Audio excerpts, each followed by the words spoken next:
9, 8. You're watching The Experience, Comic Culture and Sales. Streaming live daily to Facebook, YouTube, Twitch, and Twitter. 2, 1. Hey, you're here. I'm here.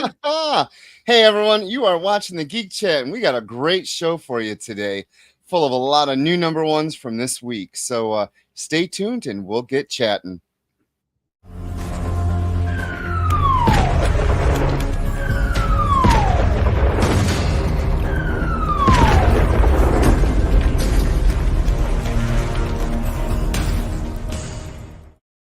Hey everyone, you are watching the Geek Chat on The Experience. I am Rich. I'm Des.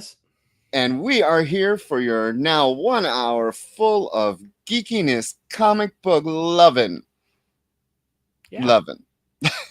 We want to say, hey, Easy Reader. Hey, Kelly. Welcome in. You made it. I did, yeah. Bart was running a little bit slow on the way home, even though I left early. It still took me a little while. Bart was doing their Bart thing. You know, if you ever ridden Bay Area, Bart is no jerk. Bart, yeah, that jerk Bart. Yes, he should run faster. Yes, I was on his back. That's it. So yeah, I made it. I'm excited to talk about the books today. Some I thought were much better than others. I really hope that Rich learned a lesson from one of the books that we read today. I doubt he did, but when we get to that book, we can talk about it and see if he learned any valuable lessons from the characters in said book. I doubt if he has, but stay tuned, and we will talk about what that book is and see if he is if he's a better person. Hi, Garth Wong. Hey, Garth Wong. Welcome in. But yeah, want to let you know that we will not have a variant this week, but hopefully, God willing, or Jehovah, Hera, Themyscira, whoever is willing, we will be able to have one next week. That is the plan. I am really trying to get that worked out the way I can get you all some really good variants. I think that you'll like, hopefully, so. Well, hello, Paul. Hi, Paul. I'm glad you were able to join us. Hello, Steve. Thank you for joining us. But yeah. So also, if you're watching on YouTube, please like, share, and subscribe. Tell your friends about it. Tell them that you know two really awesome geeks that like to talk about comics, and you want to introduce them to us, and then we'll smile and wave, and we are fun at parties. We do what was it called? We will come to your house, for children's birthday parties, and all that really good stuff. So what? It's true. No children. No children. All right, my friend. So let's get to the books. Wow. Unless you have something you want to add, like if I know that we have, I don't think there's anything that's really been happening as far as movie wise or anything like that. So no, really kind of dead. But we finished up The Blood of Zeus both seasons. I loved it. Amazing. I got to get back to it. So it was amazing. Hey, look at that. Our first book up is Deadpool Team Up from Marvel Comics and Rob Liefeld. I made him read this. All right. So, writer and penciler, Rob Liefeld. Inkers, Rob Liefeld and Chance Wolfe. Colorist, Juan Manuel Rodriguez. And the letterer was VC's Joe Sabino. Joe Sabino. Yes, Easy Rider. There were a lot of good books. Yeah, there were. Put your favorites in the comment. Maybe we can chat about them as well, and maybe get some other good comments. But yeah, Rob Liefeld at it again, doing his crazy stuff. I'll let you go first. I absolutely loved it. Of course you did. It was stupid fun as only Rob Liefeld can give us. Hi, Jesse. Full of poses that no one can really do in real life, except if you're an acrobatist or a contortionist.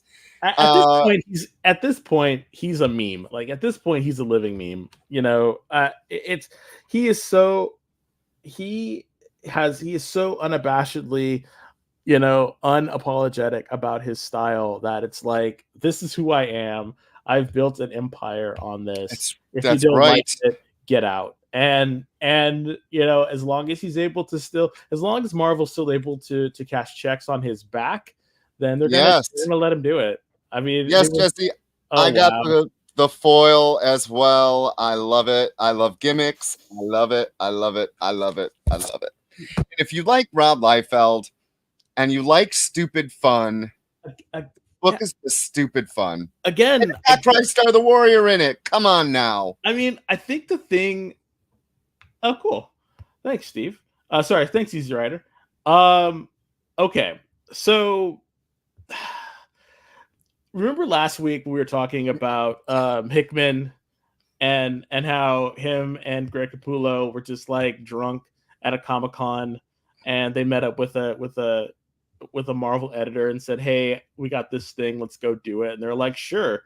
This was the same thing. Like I actually believe that they were all in the same bar at Comic-Con, and they were talking about, you know, crazy ass comics that they could do. And Rob was like, "Yeah, I can one up you." And they were like, "No, you can't. You can't one up us." And you know, leave it to. I want Deadpool to steal dragon eggs. Yeah, steal dragon eggs, and then we're gonna hide them, and Chris Dar is gonna show up because reasons. Why not? Yeah, and then it just I know Steve says 6 characters on that cover, but only 1 foot. Well, you got a lot to pack in. I mean, you got to pack them all in. You can't. I mean, you get a little foot. You got a foot. You get a little foot. I didn't even notice that foot. He draws a lot of feet in this book, by the way. Some of them are behind people's heads. I still don't understand how people can get into these poses, but the story. Read it. That 1 foot was traced. Yeah. Fantastic. You know what? The book was just, it is what it is. It's fun. There's not a lot of plot to it. I mean, he packs in a lot for the first issue. Yeah, I say if you get it, if you get it. So it's a 4-issue book, right? I believe so. Okay. So and is this supposed to be his swan song? Right? Yeah, I believe it is. I think this is the last of his run for now at Marvel. Yeah, he's like done, from what I understand. Like I'm more interested in you know, Rob Liefeld sans Marvel. Like, don't get me wrong, you know, if he ever needs that quick buck, he can go back to the well, and Deadpool his welcoming arms will always be there to embrace him. But seriously, but at the same time, I like non-Marvel Rob Liefeld, you know, because for whatever reason, his non-Marvel stuff, even though it's like highly derivative of Marvel, and like I don't think he's ever had an original idea in his head, but you know, I like to see his spin that he puts on Marvel characters or DC characters and stuff like that, because you can always like Shaft. Like who? Sorry, Shaft. Yes, yeah, you know, and Green like Arrow, Prophet and stuff. It just, would you say Reno? What? Would you say the other guy after Shaft? Oh, I don't know. Okay.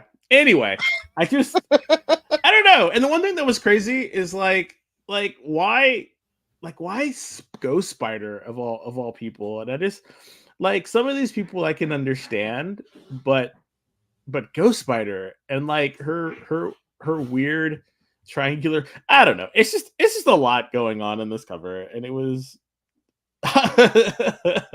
you see JD Smith says highly highly derivative is polite. Good on you, Desmond. I try to be nice. Like, I'm the nice one of the two. I am the nice one of the two. That's very true. I keep telling him, like, I keep telling everyone, I am the nice one of the group. But the fact that you liked it was really good. And again, I really believe that Rob Liefeld has just become this sort of guilty pleasure that everyone either likes to bag on or I think it's weird. I think we all have those rosy colored glasses from New Mutants and all the stuff that he did at I think it was Extreme, which is even a crazy ass studio name anyway, but we all have these like rose colored glasses, and he's like that guy at the party that he did like some cool stuff, and he's like, hey, and we're just kind of like, okay, Rob, come on back in. Come on. You don't really want to, like, is it like you don't want to tell him, that he's a joke, but at the same time, you're kind of into it. And that's where I disagree. I think that I disagree with the joke part. He has built, like you said, yeah. I would say, where's your work? But you had a book published that you wrote and drew. So good on you. But a lot of people that are bagging on him, they can't draw. They can't draw stick figures. It's not, but that's not the point, though. I know. Everyone is open to criticism and critique. Like, I get it. Yes, I know. But I think with his stuff, he gets a pass nowadays. Yeah. And I think and to be God's honest truth, I would rather every day of my life read a Rob Liefeld book over a Greg Land book, for the sheer fact I agree. that at least Rob Liefeld 1,000% draws his stuff. Yes. Maybe here, give or take, will get a background. I saw your quote, or I saw your message earlier. But I'd rather do that than one of Greg Land's porn faces. So yeah, and I want to say with JD. So the funny thing about Evolving is the book we're going to be reviewing in, I don't know, 10-15 minutes, was a slew of DC creators that I was so happy to see again, and one of those artists I don't feel has evolved. So I can't wait till we get to that book, because last week again we were talking about these artists from the 90s and 80s even, whose work sometimes grows or in some places doesn't. I don't know how I want to phrase this, but we'll get to it. JD, so I want to go back up real quick. JD, can you please put up the cover again real quick for us? All right, JD, real quick. JD, he has evolved. You see those feet? Come on now. That's evolution. Come on, JD. That's evolution. He's got a foot on the cover. So Easy Reader liked Frankenstein, White Boat, Philadelphia, and then Conan. I am unfamiliar with White Boat. Did we review that number one? Nope, we did not. We were very bad at reviewing indies. Like, I'm not gonna lie. Like, if to do a quick critique on us, we're very bad at doing indies. So in the future we will do better to cover indie books, because we do have an indie this week. We do have an indie. We do have an indie. One indie. Silly. But I think it's time. Do you want to do one more, or would you like to? Because I mean, we don't have to take a break just yet. We still have like 5 minutes. So okay. So one thing that I wanted to talk about, that any of you who are old enough to remember Rob Liefeld's Levi's commercial. I do. Did. So he did it, him and Jim Lee, and I want to say, I think Mark Silvestri did it. All three of them did a Levi's commercial, and they used to run them on MTV all the time. And I remember they did one with Stan Lee too, I think. MTV. What is this MTV? What? What is this thing you're talking of? Money TV, because they all they care about is money. And I'll never forget that one as he was trying to explain, because like back in the 90s, they were the hot new artists, and I really wish that we had something like that nowadays. Like I really wish someone would do a campaign like that, and especially with the way comic books have been the way comic book movies have proliferated into the like the cultural norm. And I just believe that that's one of the things that, if we could just get someone to come out there and say, hey, all of these fantastic movies that you're loving and that you're watching, and and like all those storyboards are at your local comic book store. I really wish there was a way that we could hype up artists and writers more who create, because again, and I'm not going to get on my soapbox about how creatives are compensated by Marvel for these blockbuster movies, but it's atrocious. So JD says, my hang up with Rob is that he clearly never wanted to improve. He already had a baseline talent, but seemingly never wanted to take anatomy classes. If I'm getting paid by the big three, you bet I'm practicing drawing hands, feet until my hands hurt. That's my Rob rant.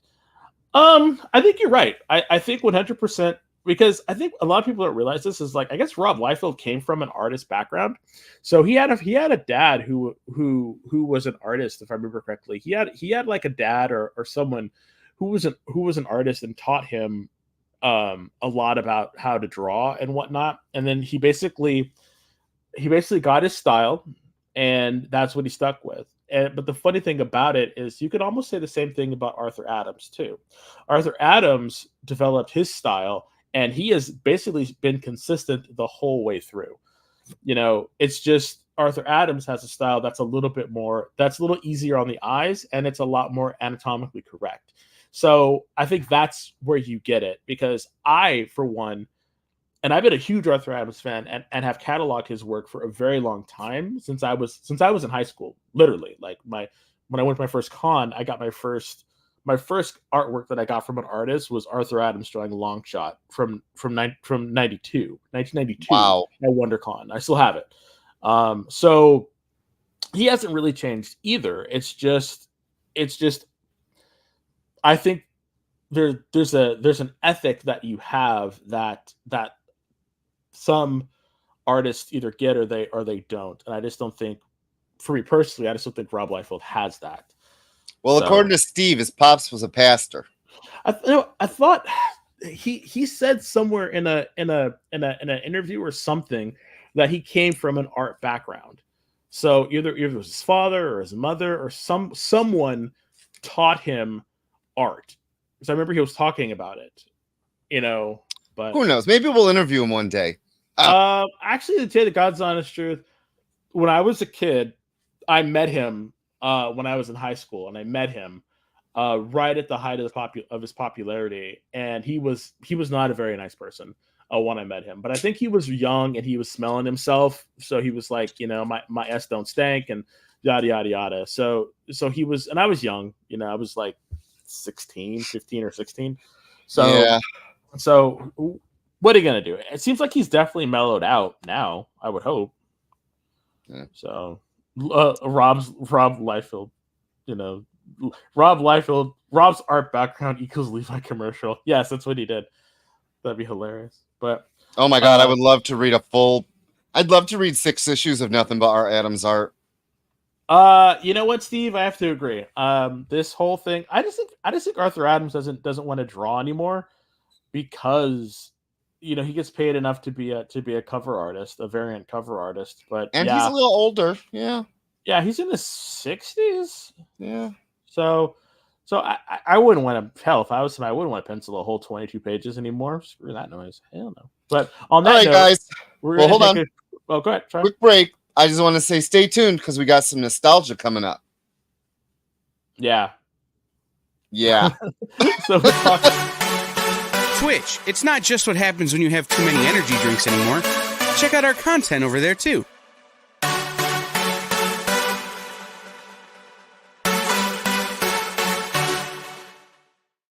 Symphonic. verses, Nocturne's romance. A song of romanticized darkness, dreaming death by sleep.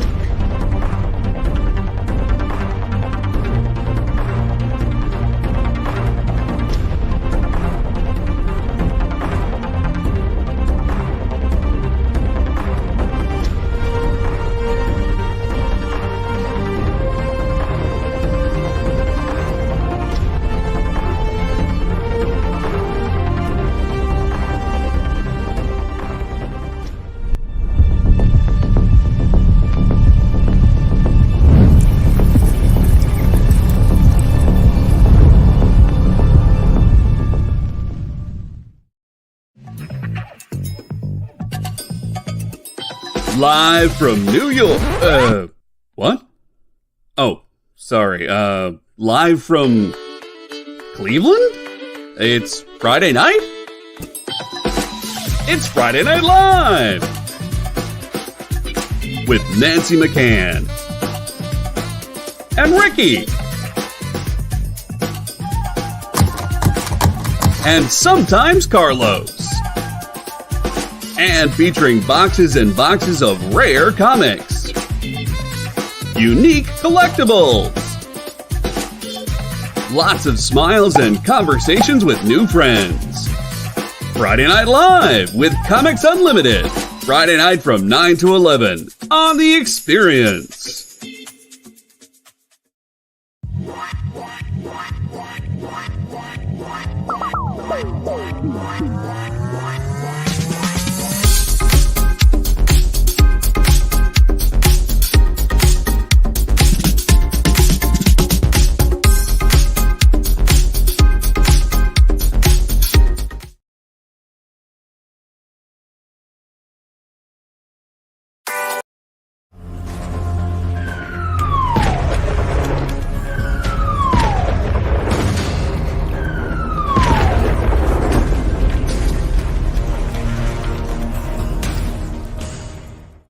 Hey everyone, we are back. The Geek Chat on The Experience.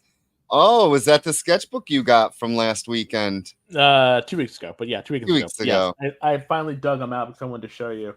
If you ever get to go to a comic book convention, go, and this is a great way to support artists, is picking up their sketchbooks. It really gives you a look into their process. And it really goes directly to them, and they pay for this stuff out of their own pocket in order to produce it. So I have tons of these, and they are just so amazing. So just want to put that out there. But yeah, I'm Desmond. We're back. All right. So our next book up is a 30th anniversary special from Zero Hour. I'm laughing because it was like, what? And okay. Ready? Dan Jurgens and Ron Mars. Script. Yes. Some classic writers there. Daryl Banks, Kelly Jones, Tom Grummett, Norm Rapmund, Jerry Ordway, Paul Pelletier, Howard Porter, Dan Jurgens, Brett Breeding all did the art. Alex Sinclair did the colors. Troy Peturli did the lettering. The pinups, there's a whole bunch of pinups. Dennis Cowan, John Bogdanov, Tony Harris, Rick Leonardi, Chris Sprouse, Carl Story, Nicola Scott, and a bunch of covers. I got the Alan Qua variant that I really liked, the different generations of heroes. That was cool. If you've been watching us for a while, you know that I haven't been into DC for a good maybe over 5 years. But I've been getting into them more and more lately. Yeah. And reading this was like walking down memory lane, especially with some of these artists. Jerry Ordway, I don't care if he is one of the most classic artists there is. And seeing his pencils in here just for maybe 5-6 pages was just a delight. The story is very simple. This is a brand new universe that was created by Parallax, and Kyle gets stuck there while he dies, and none of the heroes on this world knows who he is. And it takes his ex-love, Donna Troy, for the other heroes to really believe him. But Yeah, they rally around still him. don't till the end. You must have been happy the Fatal Five was in it, seeing these guys again. Yeah, it's just seeing the different artists draw these same people in different ways. It was weird. It was weird and fun and Classic just costumes. like classic costumes. In this world, Batman gave up the cape after his back got snapped by Bane. Superman never returned. He stayed dead. Donna Troy is now the Wonder Woman. Kara is now Superman. And we have, of course, Batgirl is taking the mantle over for Batman. I did not see Local Man Jerry Ordway cover. I'm going to have to look for that. Thank you, Steve. Yeah. What did you think of it? So I'm a bad DC fan. I was a very bad DC fan in the 90s. I have fleeting memories of DC in the 90s because I was all make my Marvel, and I didn't get into DC until really, when I say get into DC, I mean like really get into DC until the early 2000s, right when Jeff Johns started doing the JSAs was when I really got into it. So when you talk about Zero Hour and you talk about Parallax and of course I bought the Death of Superman. I'm not dumb. I was just like every other collector who bought one. I think I still have it sealed somewhere in my collection. So you know how much it's worth? Not Nothing. not enough. So I remember very little. So when I was reading this, and looking through that, I didn't have the same nostalgia as you did. And that made me feel kind of sad. So I know what happens in Zero Hour. Like I have read countless I have read countless I've watched countless recap videos, so I know what happens, but the actual comic books I don't really like, because I take that back. The one series that I really got into right after Zero Hour was Legion of Superheroes and Legionnaires, when they had those two books that came out of Zero Hour. I remember. I read those because I love superhero teams, and I've always had a fondness for the Legion. The Legion in my heart. So I read those, but for the most part, I wasn't really into DC that hardcore. So for me, it didn't pull a lot on my nostalgia. But what I was happy about is that it was a complete story. It wasn't retreading old. They actually crafted a new story, which was very entertaining and good. So for me, this is how you do a 30th anniversary. You do something that harkens back, because I was just like, okay, cool, because of the weird hyper time thing or whatever. All of these things still exist in their own universe, timeline, or whatever. So I thought that was really cool that they were allowed to go back and see what's happening in this, or go to this universe and see what's happening. It was great seeing Kyle in his old Green Lantern uniform, because this was the Kyle that I read most.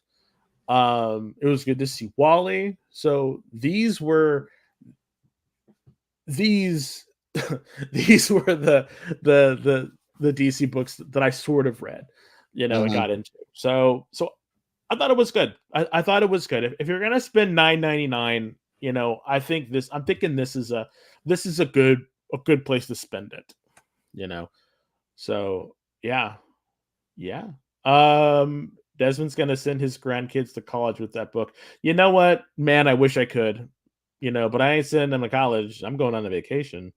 Anyone want to buy Death of Superman still polybagged? And it's probably grandkiddies, not grandkids. And I will, and I'll even throw in those 5 X-Men #1 covers. The Jim Lee ones? Oh yeah. Oh yeah. I remember getting on the city bus, and going to Sierra Comics and buying all 5 of those books with my money. I was so like, yeah. Me and my friends, we each bought 5. We each bought those 5 covers. We were like, I bought all 5 too. I think there was a 6th one, wasn't there? It was a gatefold. It was a gatefold. I got cover. all of them. Yeah, there was a gatefold cover too. So, yes, Easy Reader, I miss Legion too. And yes, we all do. Let the powers that be, let Jim Lee know that that I'll write him. I'll write a book. So now we're gonna switch gears to another anniversary special that I believed missed the mark, in my opinion. This was the Marvel 85th anniversary special, and I'll let you start. Go ahead. Well, there was a butt ton of people in this book. Good evening, Miwa. The main connective tissue was written by Ryan North with the great Joshua Cassara and color artist Dean White. Oh God, ready? The Herald of Tomorrow, Amani Vanelli and Sabir Pirzada. Artist was Stephen Byrne.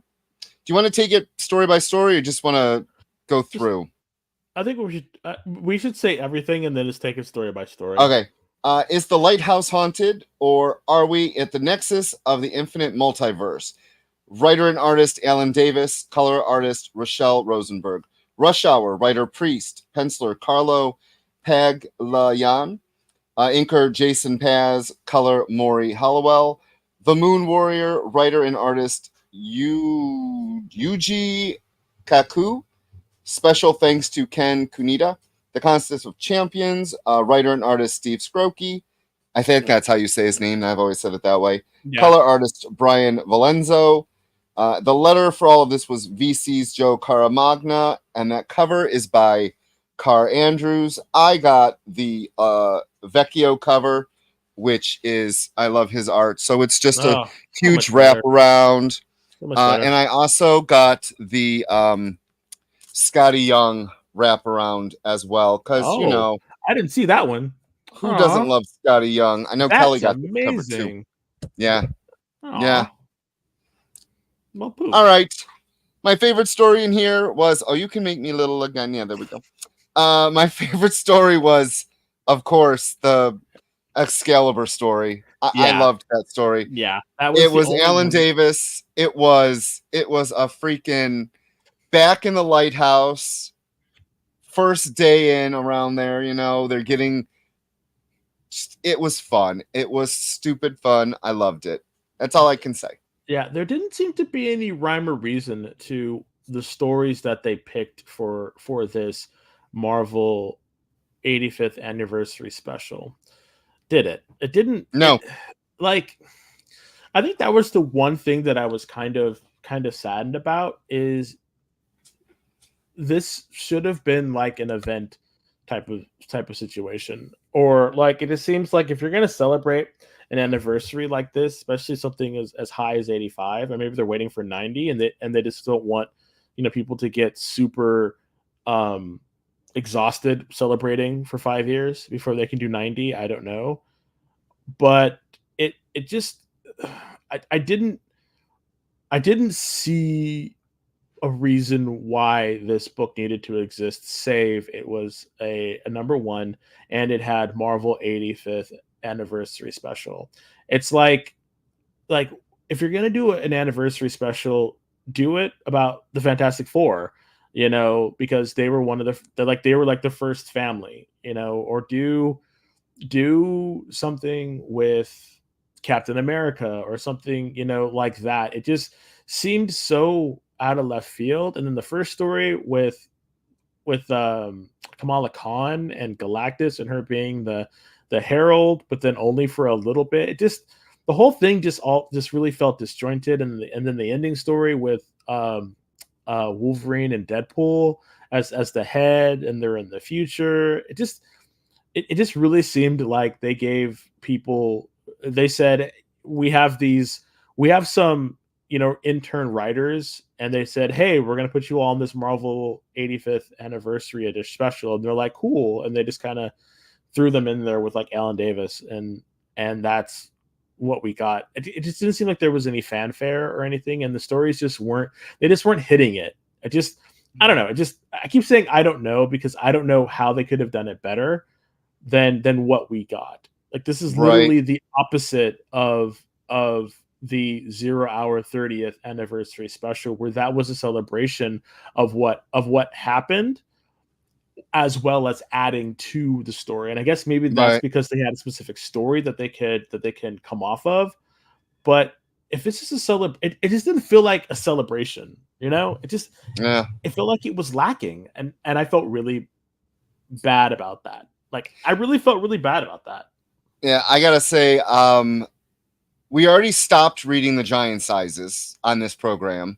We've already stopped reading the Marvel voices on this program, because I don't feel personally those bring any kind of value to the table. And I was so afraid. I picked this up and I thought, this is going to be another Marvel voices, isn't it? And it was, which goes to J.D. Smith. Yes, it is. It not only is it a way to keep, freelancers busy, but I feel like what the Moon Knight story to me was so confusing. I didn't understand what was going on in that story. The Contest of Champions, what a great way to harken back to that story, the original Contest of Champions and Contest of Champions 2. And we got them literally just fighting with there was nothing. The stories were just very I want to say, hey, Barlord, glad you could make it. Yeah. Scroach, I cannot believe someone would want that for their last name, but okay, Scroach. Who knows? I don't know, Scroach. It's an old world name.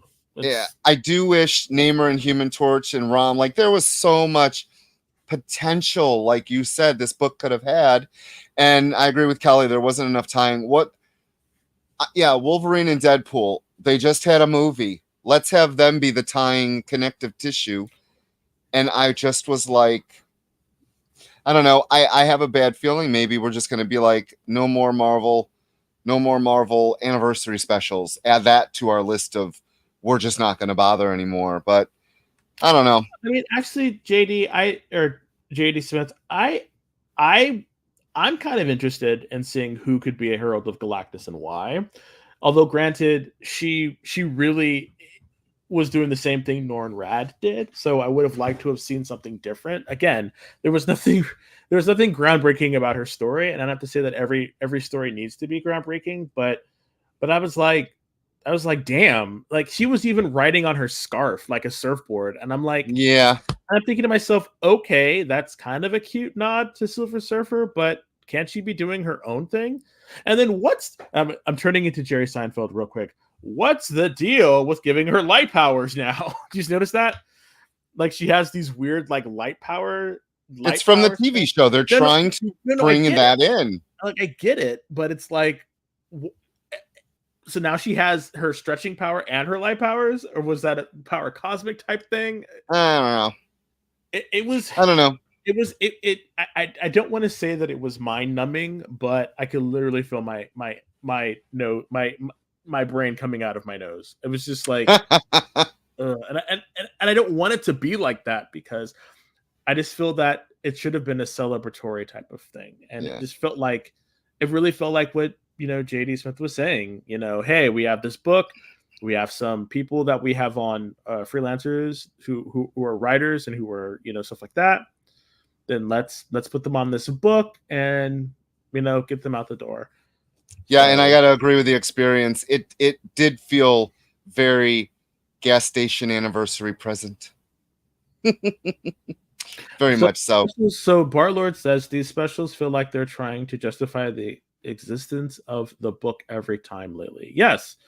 Yes, and that's the thing. Like if they were to really, so I, the thing that really kind of makes me like sad and a little bit angry is that they have the ways to do this. They have Marvel team ups. They have Marvel Age. That font was the old Marvel Age font. So they could have bring back one of those books and did like an anthology, like Marvel team up with Spider-Man. They could do that again and have Remember it the be- Marvel team ups with Thing? yeah. There you go. And if and I think if you want to make, Kamala Khan fetch, do a Marvel team up with her, Yeah. They I kinda mean, it did worked that for the already. Thing. They kind of did that already a little bit, having her run around with different people, and I guess that didn't really work. But I Yeah. think you call it Marvel team up, maybe, or Marvel 2-in-1. I don't know. Oh my Yeah, God, Steve, I miss what ifs. I miss good what ifs. yeah, Yes. but That yeah, would be the cool. thing Marvel team ups were good, but yeah, exactly, Bar Lord. The Doom #1 was the exact same thing. He had an idea, they went, they did it, they executed it, it's done. It was great. Let's do that. This was not. So This was not. no, but on that note, we're going to take our final break, and when we come back, we're going to have a lesson in helping out people that you care about. So stay That. tuned. Did you know that Arthur, King of the Britons, in Monty Python and the Holy Grail was played by a famous Graham? Check out another famous Graham by following our Instagram.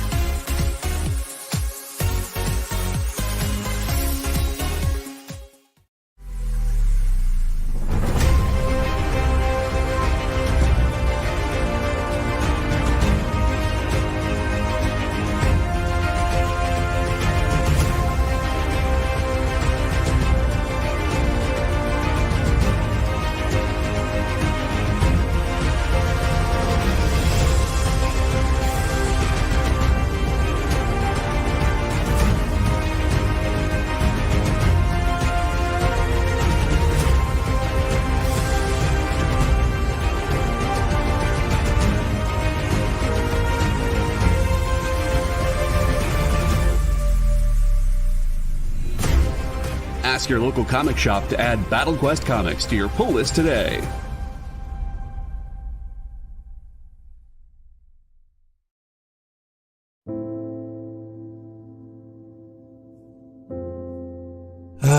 Boring old Tuesday. Kick it!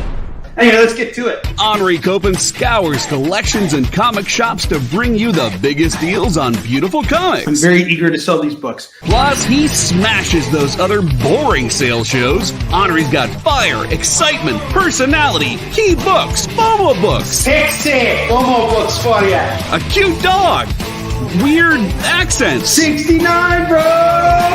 a wheel of skid bark. We do wheel spins at the end of every show. You'll laugh, you'll cry, you'll score huge bargains. That is Haktua magic right there, all right?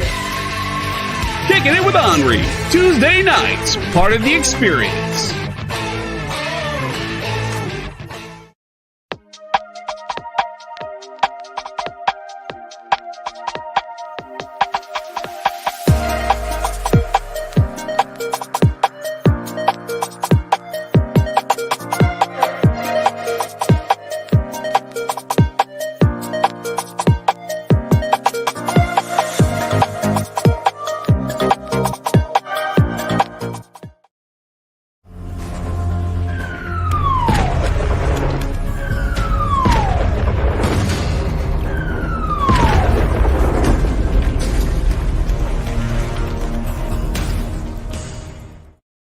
Hey everyone, welcome back to the Geek Chat on the Experience.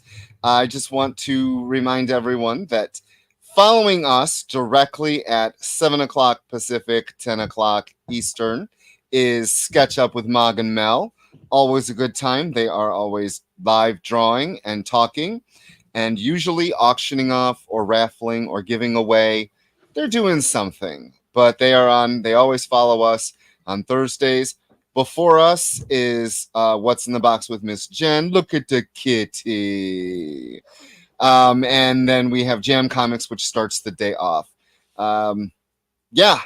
So also Gene Gilmet, the amazing artist that does our title pages. Those were all from the old shows that we used to do.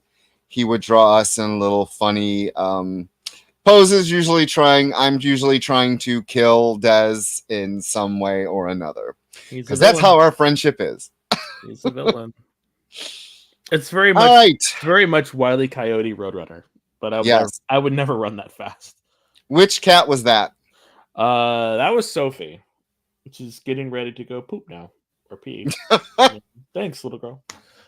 Anyway, also want to say again, if you're watching on YouTube, like and subscribe, tell your friends, send them our way. It's fantastic. We love people, and we want to have them join our little corner of the universe, please. So, you're hoping my cat's name was Acme? No. Kind of cute though, but no. Her name. And is what's Sophie. The other one? Angie. Angie and Sophie. Sophie and Angie. They fight a lot. It's hilarious. They're like, "What are you doing?" It's like, are they actual sisters? Like Gene and Emma. No, they were litter mates. So because they were both strays when they were kittens. So they were like, and they were both really, really sick. And so they were kept together because they had the same thing. And so they kind of bonded. And so we got a bonded pair of little crazy cats. So for you two crazy guys. Do they get any supervised outdoor time? No, they are strictly indoor cats. When they were younger, we should have harness trained them, but we never got around to it. So they stay inside, but they have their cat tower is in front of like a corner with like 2 windows, so they get plenty of sun. So they get plenty of sun, plenty of water. They'll grow. They grew like weeds. It's fantastic. So, plus our backyard is a mess. So what? We can't talk about my cats anymore. Put Ruby up here. Let's talk about her. Poog is eating, so she is stuck under his feet, hoping he drops something. Yeah. Spoiler alert: we never drop anything, but she does not give up hope at all. But some people that have given up hope, your cat. Oh Lord. Okay, so back to comic books, because we're going to talk about a comic that I actually like really, really, really, really enjoyed, and that okay. Alien, you ready? You're sitting down. Aliens versus Avengers -- I really liked it too. I thought it was great. I got the Scotty Young cover. That's such a cute cover. Like, I didn't see that. Sorry, but that's a cute cover. Okay, yes. Out of all of these weird 20th Century Fox movie tie-ins, I think this one is the best. Second would be the Predator versus Black Panther that I spoke about last week. This is what happens when you put a good artist and a good writer on a property like this. They know what they're doing. They come through and they just knock it out of the park. This was really, really great. The one caveat that I had was I really wish they would have spent a lot more time showing the gore of how the aliens took over the planet.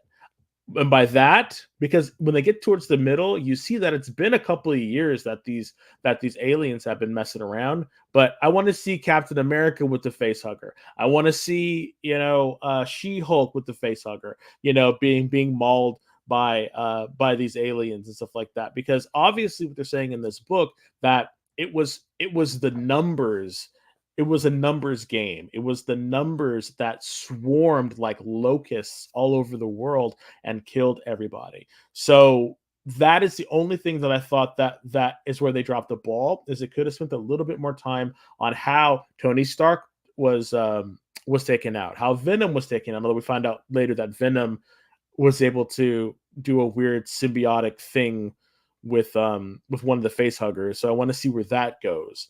But again, showing the fall of mutants, and also, if you noticed, these were classic aliens. And by when I say classic aliens, I mean the ones from Aliens 1 and 2, because these did not exhibit any of the powers or any of the genetics of their host. They literally, regardless of what you got, it popped out a xenomorph that looked exactly the same.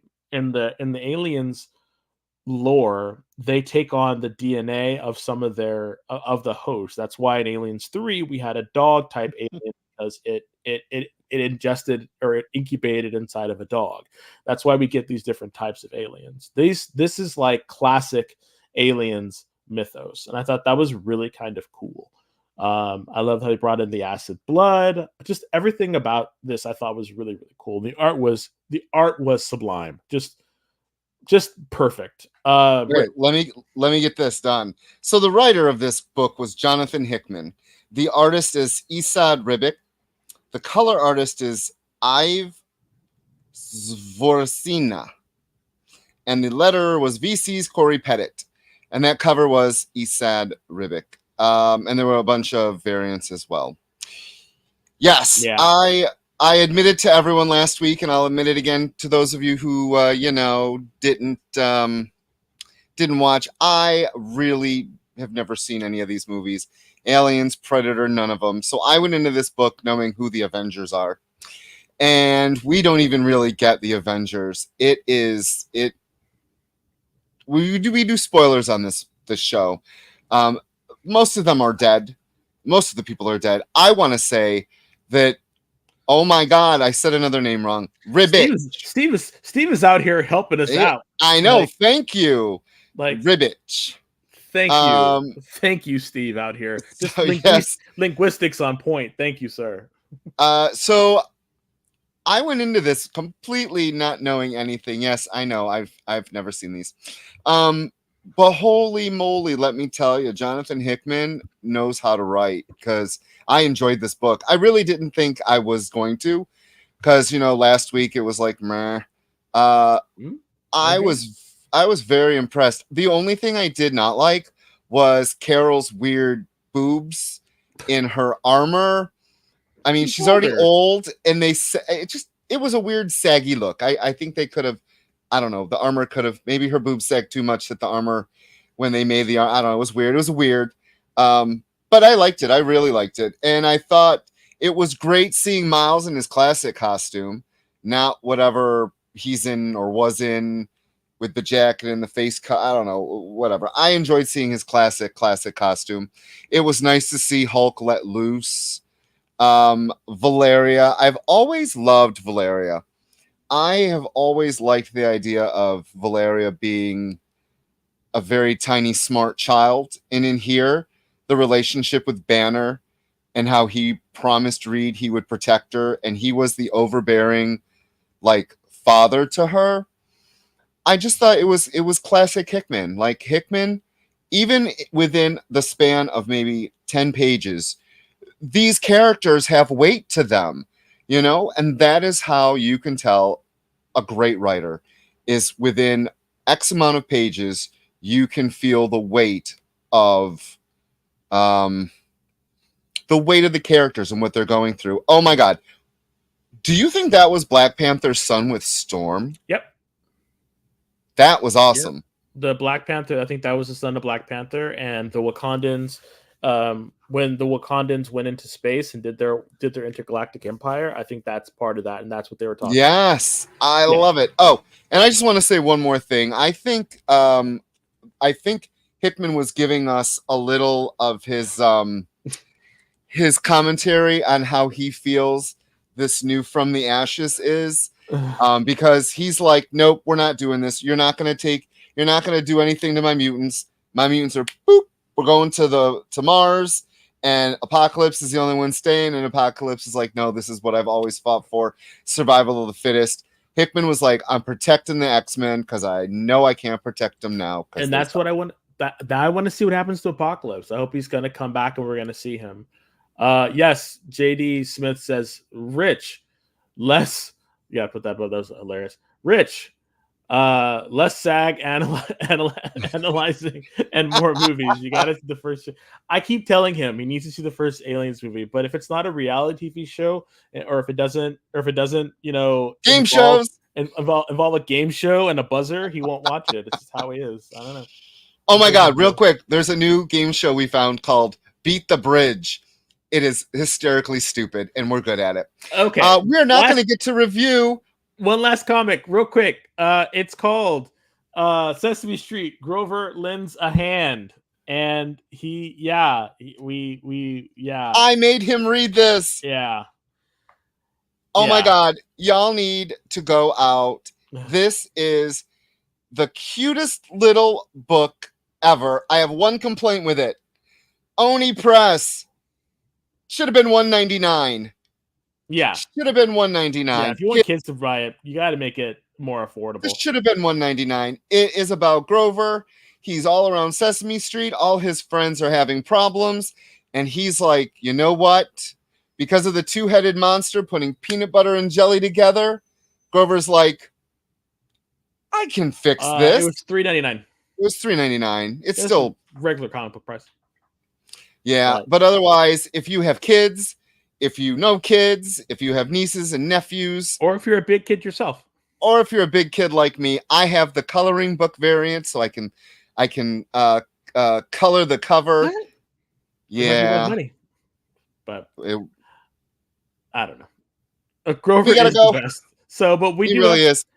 Easy Reader says, I thought about getting that book. If my store still has it, I'll get it. It's great. You know, should. Seriously, give it to a little kid. You know, if anything, it'll make them read. Rich, the coloring book beardy. I love it. It's true. Does it have a centerfold double spread of Snuffleupagus? See, that's why it was $3.99. Yeah. I swear he's wearing a bikini. Room. Huh? Wrong chat room. Okay, we have to go now. You guys are making this crazy. So we have to make sure that JD, has a bathroom break before he goes on to Mog and Mel. But remember, Red Brand Sesame Street. Okay, that'd be awesome. We're leaving. So you guys have a great night. We will see you next Thursday, 6:00. And Galactus willing, we'll have a variant for you all. But we really appreciate you sticking around for us. But we will see you all next week. Bye. Bye. In a world where you hit like and subscribe on our YouTube channel, That'd be really great. Thanks.